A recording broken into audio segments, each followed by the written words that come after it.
Hello everyone, আসসালামু আলাইকুম। আজকে আমি শেয়ার করব একটা মেহেদি শ্যুটের বিহাইন্ড দ্য সিন। তো এখানে আমার একটা ছোট বোনকে আগের দিন সন্ধ্যার দিকে মেহেদিটা পরিয়ে দিয়েছিলাম, আর ওকে বলেছিলাম যে ওভারনাইট হাতে মেহেদিটা রাখার জন্য সকালে আমি ফ্রেশ স্টেইনের ভিডিও করব। তো সকালে ও আমার বাসায় চলে আসে। আসার পর আমার বাসার পাশে এখানে একটা ছোটোখাটো সরিষা ক্ষেতের মতো হয়েছিল, আরও কিছু ধনেপাতার গাছ ছিল। তো ভাবলাম ওইখানে শ্যুটটা করলে নেচারের মধ্যে ফ্রেশ স্টেইনের ভিডিওটা করলে সুন্দর আসে।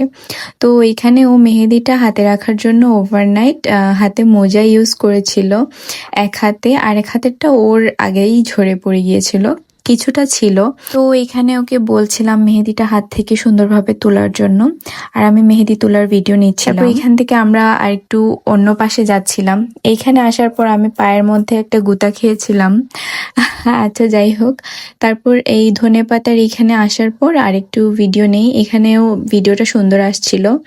তারপর এখানে আরেকটা গাছ ছিল, জবা ফুলের গাছ। তো জবা ফুলটা নিয়ে আরেকটা ভিডিও নেই এইখানে, এটাও অনেক সুন্দর লাগছিল। তো সেদিনের মতো ফ্রেশ স্টেইনের পিকচার ভিডিও নিয়ে আমরা সেদিনের মতো শ্যুটটা শেষ করে ফেলি। তার পরের দিন ও আবার আসে, যখন 48 ঘন্টা পর ডার্ক কালার চলে আসে হাতে। কিন্তু ও যে শাড়িটা এনেছিল, মেরুন কালার শাড়িটা ছিল, ওইটাতে মেহেদির কালারটা ভালো ফুটতেছিল না। তাই আমার কাছে একটা সাদা শাড়ি ছিল, ওটাই ওকে পরালাম। পরানোর পর আমি আমাদের সাইডের যে ফ্ল্যাট, ওইখানের ছাদে চলে গিয়েছিলাম। ওইখানে যাওয়ার পর এইখানে আমি একটা বই, তারপর আমার মেহেদি, তারপর কিছু চুড়ি, তারপর ও আমার জন্য 2টা চকলেট এনেছিল। ওইগুলা নিয়ে আমরা ছাদে গিয়েছিলাম। ভাবলাম যে সব কিছুর সাথে দেখি কিভাবে শ্যুট করা যায়। তো যতটুকু করেছি আলহামদুলিল্লাহ। আর এই যে দেখেন মেহেদির কালারটা কিরকম মারাত্মক এসেছে। ওভারনাইট হাতে মেহেদি রাখায় আর একটু পানিটা অ্যাভয়েড করায় এত সুন্দর কালার কিন্তু আপনারা পেয়ে যাবেন আমাদের অর্গানিক মেহেদিতে।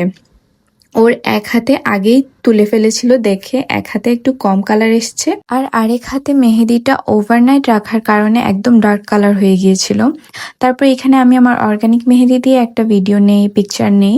তারপর এখানে আরেকটু ভিডিও, পিকচার এইসব নিয়ে আমাদের সেদিনকার মতো শ্যুটটা শেষ করি।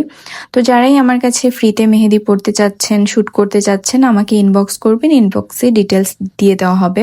আর অবশ্যই কিন্তু সব রুলস মেনে আসতে হবে, আর 3 দিন আসা লাগবে। প্রথম দিন মেহেদি পরার জন্য, তারপরের দিন ফ্রেশ স্টেইনের জন্য, এর পরের দিন একদম 48 ঘন্টার পর যে ডার্ক কালার আসবে সেইটা শ্যুটের জন্য।